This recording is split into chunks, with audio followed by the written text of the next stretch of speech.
জঙ্গলের মাঝে এক ছিল দুষ্টু একটা ছোট্ট বাঘ। তার নাম ছিল টুনি।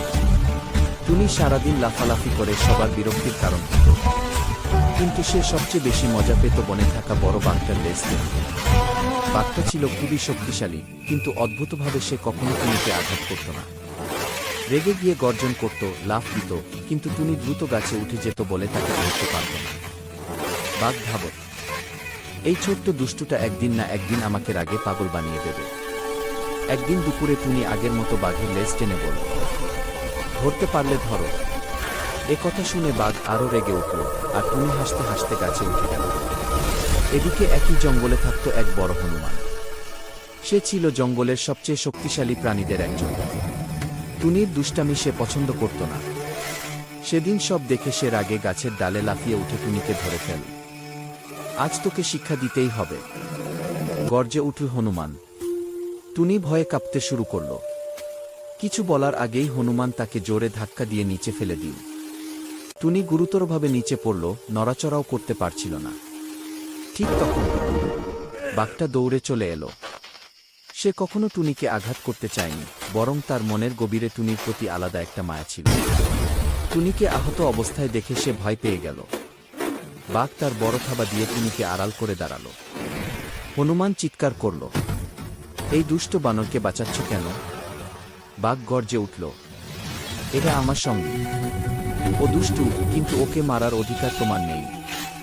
এ কথা বলেই বাঘ হনুমানের দিকে ঝাঁপিয়ে গেল। দুজনের মধ্যে ভয়ানক লড়াই শুরু হল। হনুমান শক্তিশালী ছিল, কিন্তু বাঘের ক্রোধ আর টুনিকে বাঁচানোর ইচ্ছা তাকে আরও শক্তিশালী করে তুলেছিল। কিছুক্ষণ পর হনুমান পরাস্ত হয়ে পালিয়ে গেল। বাঘ ফিরে এসে টুনিকে আলতোভাবে তুলে নিরাপদ জায়গায় নিয়ে গেল। কিছুক্ষণ পর টুনি চোখ খুলে দেখল বাঘ তার পাশে বসে আছে। টুনি কাঁপা কণ্ঠে বলল, আমি তো তোমাকে সবসময় বিরক্ত করতাম, তুমি আমাকে কেন বাঁচালে? বাঘ হেসে বলল, অনেক দুষ্ট হলেও তুমি আমার বন্ধু। বন্ধুদের কেউ আঘাত করতে পারে না কি? সেদিনের পর থেকে টুনি আর কখনো বাঘকে দুষ্টামি করত না, বরং দুঃখ প্রকাশ করে আর সত্যিকারের বন্ধুর মতো তার সাথে সময় কাটাতে শুরু করল। বাঘ আর বানর জঙ্গলের সবার প্রিয় বন্ধু হয়ে উঠল। তাদের গল্প ছড়িয়ে পড়ল সব জায়গায়। একটা দুষ্টু বানর আর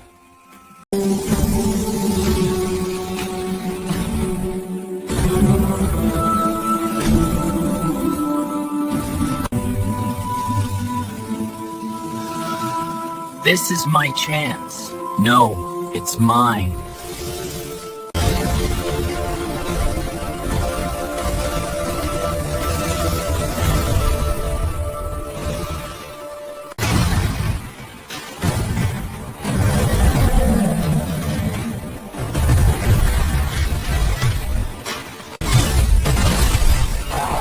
I hunted it first. Move aside!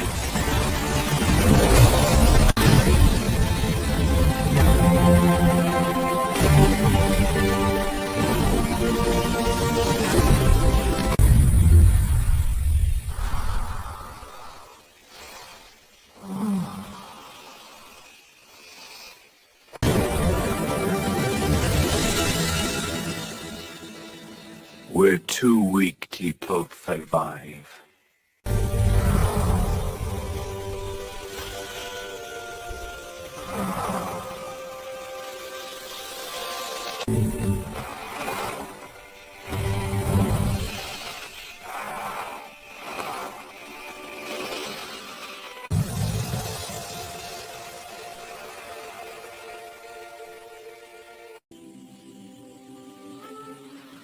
আমার গরু বাইরে দিয়ে কাপা।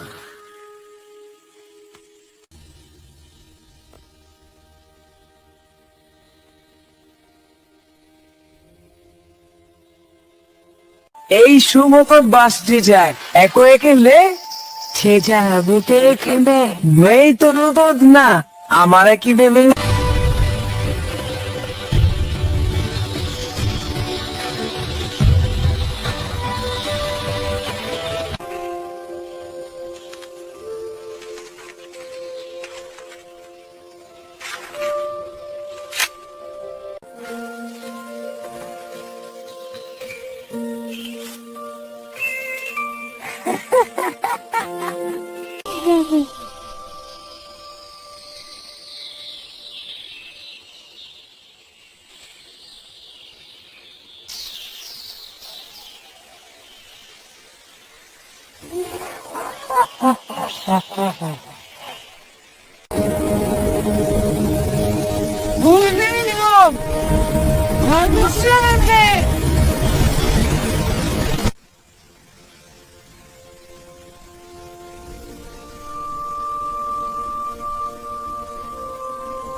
শুধু থাকি আমি বেশি না মারি মারি পায়ে থাকে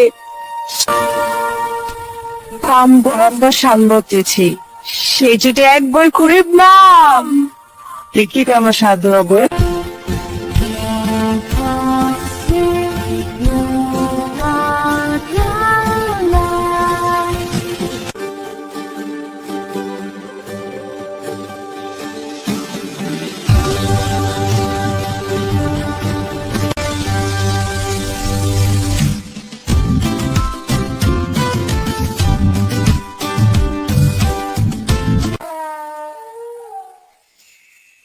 গানে করতে পেয়ে পরে যে মারে করলাম বলেছি শিখেছাম।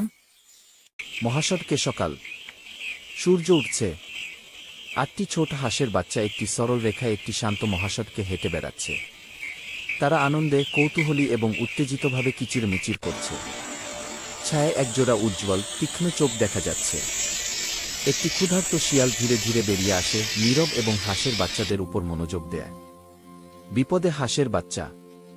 হাঁসের বাচ্চারা ভয়ে জমে যায়। শিয়াল নিচু হয়ে তাদের দিকে এগিয়ে যায়। সে আরও কাছে আসে, আরও কাছে, ঝাঁপিয়ে পড়ার জন্য প্রস্তুত।